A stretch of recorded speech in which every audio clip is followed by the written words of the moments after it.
Bonjour, bonjour, c'est le retour, c'est reparti pour un tour, et je vais m'arrêter là avec les mots qui finissent en our, sinon ça va vite nous casser les cours. Bref, j'avais pris congé durant l'été, mais me revoici. Et comme d'hab, parce que je suis un gros flemmard, on va repartir tranquillement avec quelques mini-reviews sur ce que j'ai vu récemment. Mais j'ai décidé de pimenter un peu le concept, et oui, déjà dès la deuxième vidéo, on fait pas les choses à moitié ici, monsieur. En ne parlant pas que de films, mais aussi de séries. Des séries que j'ai découvertes, redécouvertes ou simplement continuées entre temps, et pour lesquelles je ne pense pas pouvoir dédier une vidéo complète de 10 minutes environ, en tout cas pour une review de la série complète. Et je ne fais pas ça juste parce que j'ai ralenti ma fréquence de visionnage de films un peu contre mon gré, bien évidemment. Bref, c'est parti mon kiki, tout est permis, c'est la folie.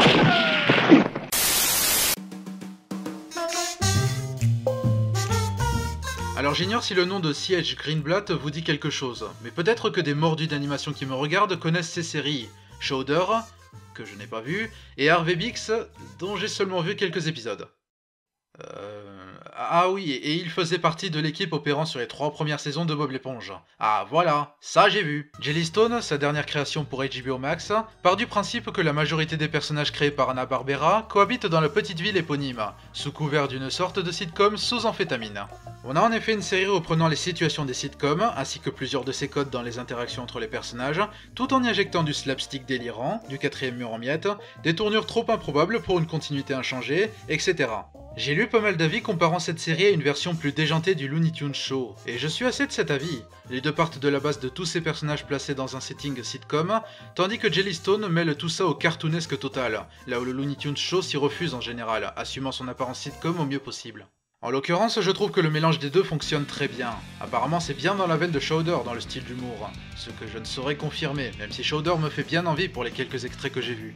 Toujours est-il que Jellystone m'a souvent bien amusé et fonctionne sur les deux tableaux. Pas de doute que le créateur provient aussi de Bob l'éponge, tant ça a ce côté situation banale, finissant par partir en nawak complet. Et si vous me connaissez, vous savez que j'adore ça quand c'est bien fait. Yogi est trop indécis sur les repas à prendre, pouf, on lui installe un dispositif faisant qu'il ne sera jamais rassasié. Cindy veut lire tranquillement un livre mais n'a jamais le temps à force d'être réquisitionnée, pouf, elle transforme tous les habitants en gelée. Enfin bref, je pense que vous avez compris où je veux en venir, et je suis content que la série ait fini par trouver une certaine harmonie au fil des épisodes. Au début c'était sympa, mais parfois je ne trouvais pas le délire savamment dosé. Mais plus ça avance, et mieux c'est géré, et plus les perles d'humour se dégagent. C'est toujours sympa d'avoir une série d'animation ne se démarquant pas uniquement pour son slapstick, mais aussi pour ses répliques pleines d'humour spirituel. A doctor would never hurt a kid. I'm off duty. I'm okay. Et c'est là où ça rend bien hommage aux productions Hanna-Barbera, dans cette emphase sur les dialogues qui n'est pas négligée au profit du cartoonesque. Les deux vont de pair, et il y en a ainsi pour tous les goûts. Après, ce sera aux fans de voir si cette relecture des personnages leur plaira. Moi perso, il y a bien la moitié que je ne connaissais pas avant de découvrir cette série, mais je trouve que tel quel, il colle bien avec le style de Jellystone. Certains sont des stéréotypes assumés, comme Jabber Joe en pure adolescente des années 2000, Jabber Joe faisant partie des quelques personnages à avoir été sujet à un changement de sexe ici d'ailleurs, et d'autres sont des relectures malines des habituels clichés, comme Cindy l'infirmière scientifique, qui peut tout aussi bien être instigatrice de grosses conneries que tout le reste du cast. Mais enfin, le meilleur personnage, c'est quand même Loopy de Loop. Juste Loopy de Loop, pas de débat. Le genre blasé qui pourrait mettre le monde entier en feu si elle n'était pas aussi paresseuse. Je l'adore. Well, we did it, and all it took was one crazy adventure to the Hawaiian Islands. That could have been a whole episode of its own. Vous m'entendez Greenblatt? Je veux plus d'apparitions de ce personnage dans la saison 2. Le peuple veut plus d'apparitions de ce personnage dans la saison 2. J'aime beaucoup Top Cat et sa bande aussi, mais je pense que son côté arnaqueur est toujours avec un plan doit jouer, il me rappelle trop Eddie pour ne pas l'aimer. Bref, Jellystone c'est complètement délirant, c'est très drôle, et même si je ne sais pas trop ce qu'ils valent dans leur série originale, j'ai l'impression que ça rend ces personnages plus mémorables que lors de leurs prestations passées pour la plupart, sans non plus se montrer condescendants vers les productions Hanna-Barbera. En plus, les infos aussi s'en prennent plein la tronche parfois, que demander de plus, je vous la conseille. Je ne crois pas trop m'avancer en disant que c'est une bien meilleure tentative d'un Hanna-Barbera Universe que Scoob.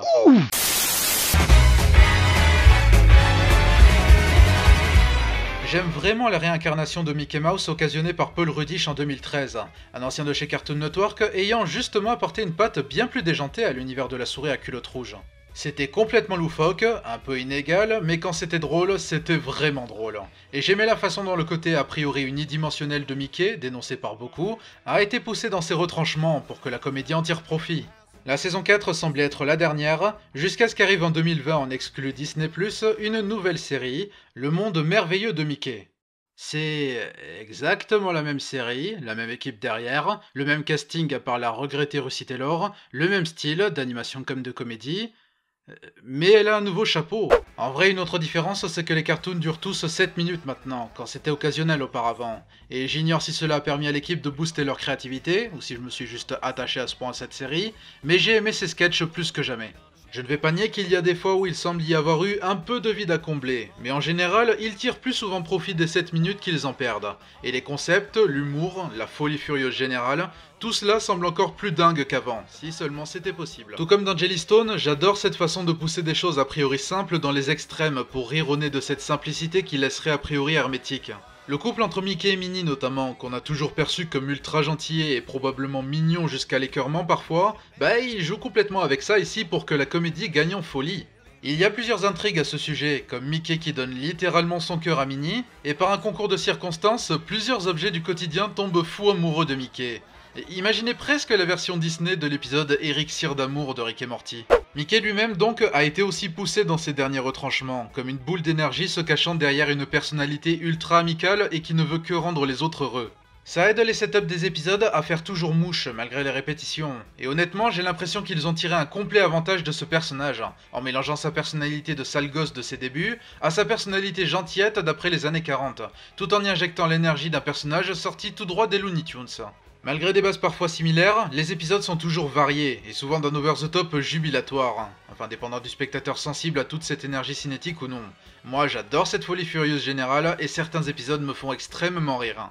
Parmi mes épisodes préférés, il y a notamment La Pomme Empoisonnée, sans doute le plus proche d'un pur cartoon Looney Tunes, puisqu'il fait carrément de la méchante reine de Blanche-Neige une version Disney de Coyote, et de Mickey une sorte de version naïve de Bugs Bunny, en plus de s'amuser complètement avec son altruisme. Et rien que nous quatre qui pourrait avoir sa place dans un troisième top des épisodes les plus flippants si j'avais à en refaire un. Un vrai petit film d'horreur cartoonesque, en prenant comme base Mickey et Minnie qui veulent prendre soin de Donald et Daisy qui se prétendent malades, alors qu'ils voulaient juste rester seuls. Enfin, côté épisode proche de l'horreur, on a La Maison de Demain qui est pas mal dans son genre aussi. Une version fraîche de l'intelligence artificielle qui tourne mal tout en reprenant ses clichés inhérents. Bref, c'est très drôle. Je note aussi qu'ils sont toujours particulièrement déchaînés avec les expressions faciales. Déjà que c'était pas mal avant, et c'est un euphémisme, là on a toujours plus de matériel à mime. J'ignore d'ailleurs si c'est ce retour sur Disney+ qui a boosté sa popularité, mais cette variante de Mickey devient particulièrement populaire sur YouTube et ailleurs. Est-ce pour la qualité de la dinguerie générale ou pour le potentiel élevé d'hilarité hors contexte, à chacun son avis. Mais ça fait clairement du bien de voir cette nouvelle version plus acceptée qu'avant, quand on voit le nombre élevé de dislikes que se prenaient ces cartoons sur la chaîne YouTube officielle. Je suis content de voir le public s'être attaché à cet univers et avoir accepté le changement de style. Mon seul regret, et peut-être que ça se réglera avec les prochaines saisons, c'est l'absence d'épisodes se déroulant dans d'autres pays, comme il y en avait régulièrement quand c'était encore juste Mickey Mouse, et pas le monde merveilleux de Mickey. C'était des épisodes bien sympas pour leur respect envers la culture visitée, au point que les personnages y parlent la langue locale, tout en jouant avec les stéréotypes habituels dans le pur esprit d'un cartoon plaisantin. Mais sinon, pour se marrer un bon coup avec ces personnages familiers, et pour avoir la preuve que Mickey peut ne pas être aussi ennuyeux qu'il en a l'air, c'est à voir. C'est moins inégal qu'avant, avec moins d'humour un peu trop infantile pour moi aussi, et c'est toujours plus dingue et drôle.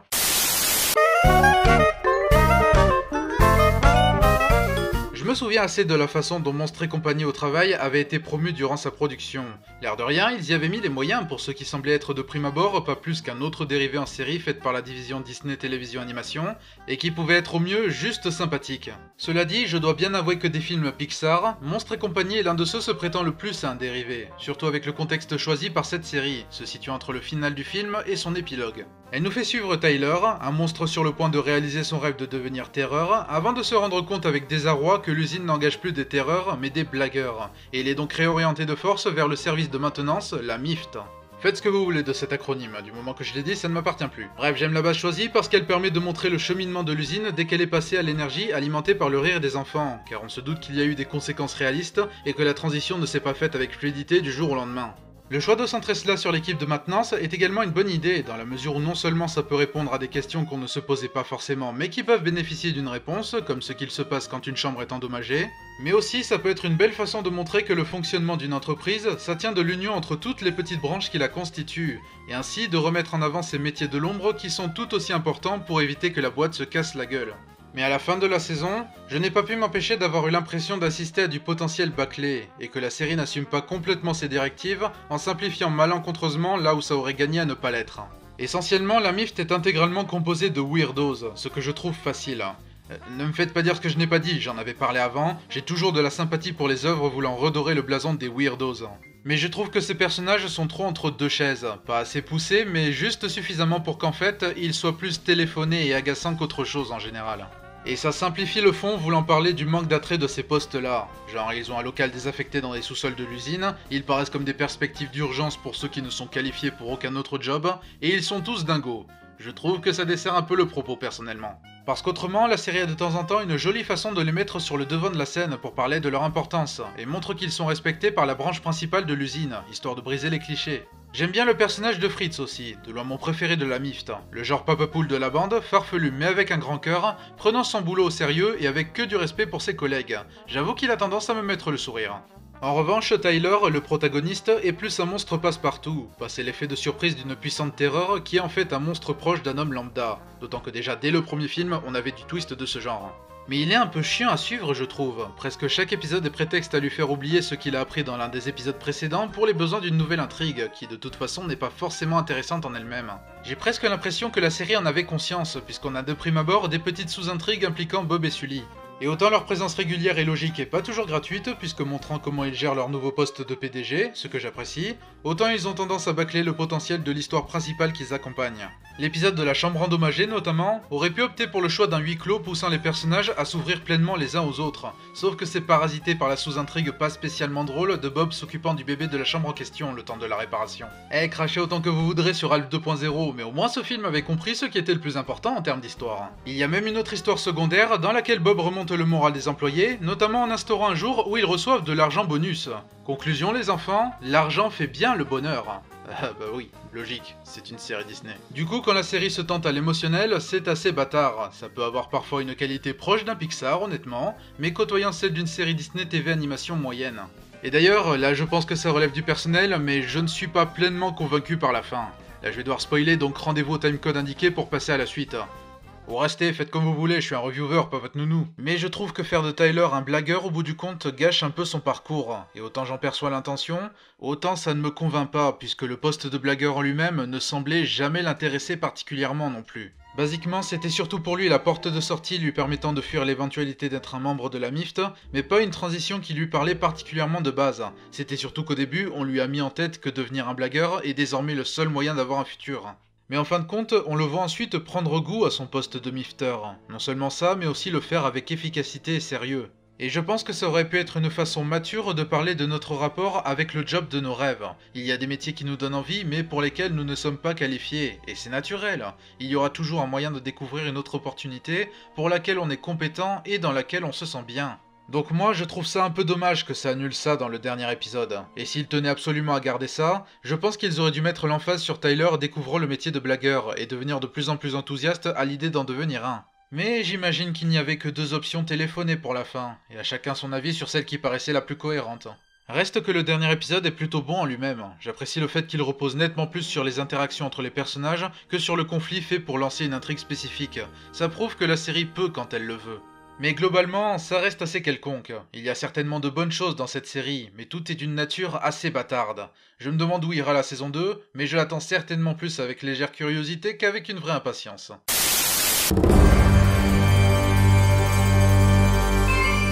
Je me rappelle, au moment où je découvrais la série et où je commençais à devenir fan, j'avais vite appris la nouvelle d'une mise en chantier d'un film pour le cinéma par Paramount, remontant à début 2017, soit moins d'un an après le début de la série. Bah ouais, il faut dire, saisir l'opportunité dès que quelque chose prouve sa popularité, c'est sûr que c'est logique dans notre société avide d'argent. Mais c'était sans doute annoncé un peu vite, entre le manque de news claires et le renvoi du créateur entre temps. Et c'est peut-être pour ça que la patate chaude avait été refilée à Netflix début 2019. Netflix qui se faisait déjà une petite spécialité avec les productions Nickelodeon spéciales. Pourtant, contrairement au téléfilm sur Invader Zim et Rocko's Modern Life, ce film Bienvenue chez Loud est bien produit par Nickelodeon Movies, la filière en charge des productions cinématographiques de Nickelodeon. Ce qui fait que je me suis demandé si le film tel quel était celui qui était planifié dès le moment où la production d'un film fut lancée, alors que le premier jet du scénario avait été terminé quelques mois après l'annonce du passage sur Netflix. Et tout le monde s'en fout, c'est ça. 7 minutes joliment gaspillées, qu'est-ce que j'ai pensé du film ? Bah ça m'a plu.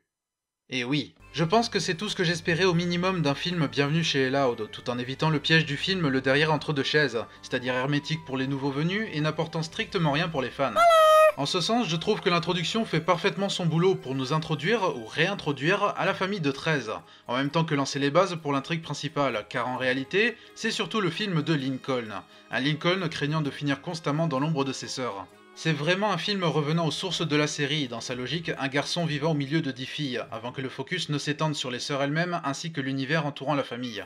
Et c'est là où je trouve que ça prend une tournure intéressante, dans la mesure où au fil du temps, les fans de la série eux-mêmes, et même ceux qui ne l'aimaient pas trop, semblaient pour la plupart avoir plus retenu les sœurs que Lincoln lui-même. C'est de là que part le film, Lincoln, ce garçon tout ce qu'il y a de plus ordinaire, craignant de vivre dans l'ombre de ses sœurs, chacune avec son propre don, sa particularité qui en fait un personnage mémorable, ou un gros stéréotype, dépend de votre point de vue. Je dois dire que le film joue bien avec ce sujet, en l'intégrant à une histoire plus grande d'ancêtres faisant partie de la royauté d'une partie de l'Écosse, dont on se doute très vite de la morale bien entendu. Mais c'était souvent le cas dans la série aussi, même lors de ses meilleurs épisodes, et elle le savait, tout comme le film le sait aussi. Et c'est pour ça qu'elle misait surtout non pas sur l'arrivée, mais sur le trajet. Et en l'occurrence, le trajet était fort sympathique me concernant. Ça prend les forces de la série en mêlant le gentiment cartoonesque avec le terre-à-terre efficacement. C'est bien rythmé, c'est assez drôle, c'est très attachant, et il y a de la bonne volonté pour répondre à la nature plus grande d'un film, sans non plus trop se forcer à le faire, et par extension sans renoncer à l'âme de la série. Mais ce qui m'a surtout plu, c'est l'arc de Lincoln, effectivement. J'ai tendance à me retrouver dans le personnage, dans sa peur de n'être qu'un personnage dans le fond sans distinction particulière. Et j'aime la façon dont le choix de l'intrigue répond astucieusement à ses interrogations, en rappelant aux fans comme à lui-même pourquoi il est un bon garçon. C'est littéralement montré dès le début, Lincoln est surtout un garçon dévoué envers ses proches pour leur rendre la vie plus simple, et non pour une quelconque quête de gloire. C'est pourquoi l'histoire de royauté offre un contrepoint malin en le faisant céder à l'opposé, c'est-à-dire le dévouement envers les autres pour sa propre cause et pour se faire bien voir. J'apprécie le rôle que joue le nouveau personnage Angus, incarné par David Tennant en VO, parce que ça semble être devenu obligatoire d'engager Tennant si on crée un personnage d'animation écossais. En fait, c'est grosso modo une incarnation adulte, et écossaise donc, du bon côté de Lincoln, et il agit comme un bon complément dans l'apprentissage du garçon, en plus d'avoir une chouette alchimie avec lui. Mais si le focus est sur Lincoln, ça n'empêche pas la famille dans son entier d'avoir son moment de gloire, et de nous rappeler que chez eux, l'union fait la force, pour sauver la situation tout comme pour assurer le divertissement. Je veux dire, ils sont bien en bonne partie la raison du succès de la série après tout. Le film vise plus large que la série dans ses éléments fantastiques. Je pense qu'il m'aurait plus dérangé dans la nature terre-à-terre de la série, quand bien même j'ai parfaitement conscience qu'elle usait déjà du surnaturel et du cartoonesque, avec parcimonie cela dit. Mais bon, ça ne m'avait pas dérangé dans le deuxième film et Arnold, alors ça ne me dérange pas non plus ici, l'échelle plus large offerte aidant, ainsi que le fait qu'ils ont un vrai but. Et j'apprécie que l'Écosse ne soit pas juste vitrine de stéréotypes, surtout en ayant en tête l'épisode d'ouverture de la saison 5 et tous les clichés les plus rebattus sur les Canadiens qui l'accompagnaient. Et qui dit voir les choses en grande toute proportion gardée pour un film, dit adaptation de son identité, comme l'animation. Elle conserve l'esthétique de la série et la 2D, tout en y injectant plus de dimensions et un certain travail sur les décors, les couleurs, les lumières, les ombres, etc. C'est comme si on croisait le côté comic strip habituel à un côté plus livre pop-up, et ça me plaît. Ce n'est pas le studio habituel qui a fait l'animation, donc ça plus le fait que je me doute que le budget n'était pas énorme, fait que l'animation ne répond pas toujours harmonieusement aux contraintes occasionnées. Mais vraiment rien de choquant, et il y a des passages bien fun visuellement. Et ça chante aussi, et si les chansons ne sont certainement pas les plus notables en termes de storytelling, et qu'elles peuvent céder aux gros clichés des chansons pop du 21e siècle, elles passent bien, et j'aime le fait qu'elles tournent toutes, d'une manière ou d'une autre, autour de Lincoln, solidifiant son arc. Alors il peut y avoir un peu de superflu, et un climax un peu forcé dans le côté, bon, c'est un film, faut forcément qu'il y ait un climax. Mais honnêtement, j'ai vu un certain nombre de films tirés de séries d'animation bien moins consistants que celui-là. Il doit être dans la moyenne haute. En lui-même, il renoue avec la formule des sources tout en la croisant avec le style actuel de la série, en termes de structure notamment. On y retrouve la bonne vieille formule que d'aucuns dira qu'elle est utilisée ad nauseam, dont j'ai déjà parlé dans mon top 10 de la série.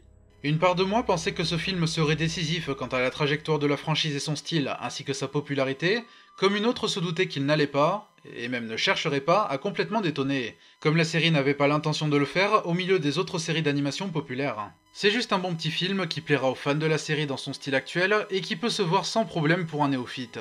Et en ce qui me concerne, ça m'a renvoyé à ce qui m'avait fait céder au charme de Bienvenue chez les Loud, et ce qui fait que j'aime ces personnages. Et voilà, c'était tout pour aujourd'hui. Il y a encore d'autres choses dont j'aurais pu parler, mais ce sera pour une prochaine fois. Alors on se retrouve lors de la prochaine chronique, ciao!